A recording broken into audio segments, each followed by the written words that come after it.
एक ऐसा पेड़ जो चल सकता है और एक ऐसी भी मछली है जो कुछ और नहीं बल्कि सिर्फ प्लास्टिक ही खाती है। और क्या आपने कभी सोचा है कि बोल पर यह व्हाइट लाइन क्यों होती है? जानने के लिए वीडियो को पूरा जरूर देखना। नंबर 10, आपने चावल की कई सारी वेराइटीज खाई होंगी, लेकिन क्या आपने कभी काले चावल खाए हैं? आपको बता दें कि भारत में उगने वाले इन काले चावलों की बहुत ज्यादा डिमांड है और इन्हें दुनिया के सबसे पौष्टिक चावल कहा जाता है। इन काले चावलों को फॉरबिडन राइस भी कहा जाता है। ये चावल पुराने जमाने में काफी ज्यादा कीमती हुआ करते थे और इसका अंदाजा आप इसी बात से लगा सकते हो कि इसे प्राचीन काल में सिर्फ अमीर लोग ही खा सकते थे। उस जमाने में ये चावल बहुत ऊंचे दाम में बिकते थे। नंबर 9, क्या आप जानते हैं कि अगर आप सब कुछ खाना छोड़कर सिर्फ गाजर खाना शुरू कर देंगे तो आप भी गाजर की तरह दिखने लगेंगे। अब ये मत सोचिएगा कि आप गाजर बन जाएंगे, बल्कि आपका रंग भी गाजर की तरह नारंगी हो जाएगा। गाजर में कैरोटीन नाम का एक पिगमेंट पाया जाता है जो ज्यादा क्वांटिटी में खाने से स्किन को नारंगी बना देता है। नंबर 8, किस्से कहानियों में आपने कई बार अजीबोगरीब पेड़ों का जिक्र जरूर सुना होगा जो अपनी अजीबोगरीब खासियतों के लिए जाने जाते हैं। कुदरत के इस विचित्र दुनिया में एक ऐसा पेड़ भी मौजूद है जो चल सकता है। जी हाँ, आप सही सुन रहे हैं। इस पेड़ का नाम है वॉकिंग पाम ट्री और ये पेड़ दक्षिण अमेरिका में पाए जाते हैं जो साल में 15 से 20 सेंटीमीटर तक चल सकते हैं।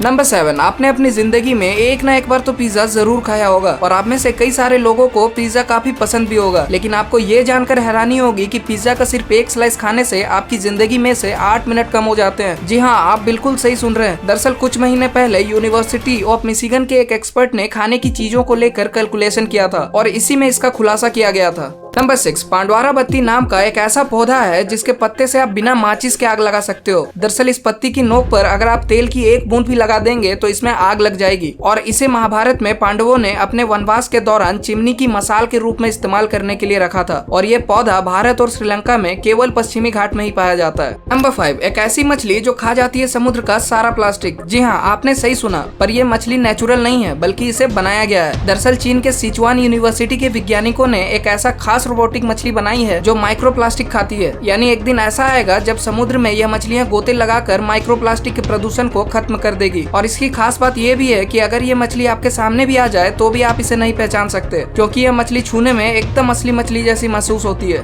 नंबर 4, मिट्टी, जो हमारे जीने के लिए सबसे जरूरी है क्योंकि यही हमें खाने और सांस लेने के लिए काम में आती है, लेकिन अब यह धीरे धीरे खत्म होती जा रही है। दरअसल जिन माइक्रोब्स की वजह से मिट्टी तरोताजा रहती है, धीरे धीरे वो माइक्रोब्स पोल्यूशन की वजह से मर रहे हैं, जिसके कारण आने वाले 50 सालों में हालात इतनी ज्यादा खराब हो जाएगी कि हम सिर्फ यहाँ पर कॉर्न यानी कि सिर्फ भुट्टे की खेती कर पाएंगे। इसी के चलते सदगुरु जो कि बाइक राइड करके लोगों को इसके बारे में अवेयर कर रहे हैं और अगर जल्द ही इस पर ध्यान नहीं दिया तो पूरी धरती से मिट्टी खत्म हो जाएगी। नंबर 3, जब भी हम टेक्नोलॉजी से भविष्य में जाने की बात करते हैं तो हमारे मन में कई अजीब रचनाएं आ जाती है, लेकिन क्या आप जानते हैं 2045 तक टेक्नोलॉजी की वजह से आप अमर हो सकते हैं। आप कंप्यूटर में अपना ब्रेन अपलोड कर सकते हैं। इसका मतलब है कि एक दिन आप अपनी सारी यादों और सोच को सॉफ्टवेयर प्रोग्राम में बदल देंगे। जब इंसान का दिमाग किसी कंप्यूटर या किसी बड़े रोबोट में डाल दिया जाए तो शरीर के नहीं रहने पर भी वो जिंदा रहेगा और इंसान का दिमाग अमर हो जाएगा। नंबर 2, भारत की धार्मिक परंपरा के हिसाब से दुनिया को माया जाल बताया गया है, यानी कि किसी का बनाया हुआ करतब या कोई जादू जैसा। ऐसा ही एक जादू हुआ जब बिग बैंग की वजह से हमारे यूनिवर्स का निर्माण हुआ। तब साथ में एक और मिरर यूनिवर्स भी बनाया गया, यानी कि ब्रह्मांड की तरह दिखने वाला एक और ब्रह्मांड जहाँ समय उल्टी दिशा में चलती है। लेकिन होश उड़ा देने वाली बात तो यह है कि समय उल्टा चलने के बावजूद इस मिरर यूनिवर्स में रहने वाले लोगों को चीजें अजीब नहीं लगती, क्योंकि उन्होंने हमेशा से ही इस तरह से समय का अनुभव किया है। नंबर 1, हम सभी ने टेनिस बॉल को देखा है और बचपन में क्रिकेट भी उसी से खेलते थे। और अगर टेनिस बॉल को देखा जाए तो उसके बीच में एक व्हाइट कलर की लाइन होती है, लेकिन हमने कभी इस बात पे दिमाग नहीं लगाया कि बॉल पे व्हाइट कलर की लाइन क्यों बनी होती है। दरअसल टेनिस बॉल 2 सर्कुलर शेप के रबड़ को जोड़ने से बनती है और ये रबड़ अंदर से खाली होती है, जिसे ग्लू की मदद से चिपकाया जाता है और फिर उसके ऊपर नायलॉन या वुलन से बनी एक स्पेशल फ्लैट लेयर को लगाया जाता है जो इन बॉल्स को सर्कुलर शेप देकर जोड़ देता है और इसे जोड़ने की वजह से लाइन बन जाते हैं और इसी लाइन की वजह से बॉल में परफेक्ट स्पिन आता है और इससे बॉल की स्ट्रेंथ भी बढ़ती है। और अगर ये लाइंस ना हो तो टेनिस बॉल कुछ काम की नहीं रहेगी, क्योंकि इसके जल्दी ही 2 टुकड़े हो जाएंगे। अगर आपको इस वीडियो से कुछ नया सीखने को मिला हो तो इस वीडियो को लाइक जरूर करना और आगे भी ऐसे ही इंटरेस्टिंग वीडियोस देखने के लिए हमारे चैनल को सब्सक्राइब करना बिल्कुल मत भूलना।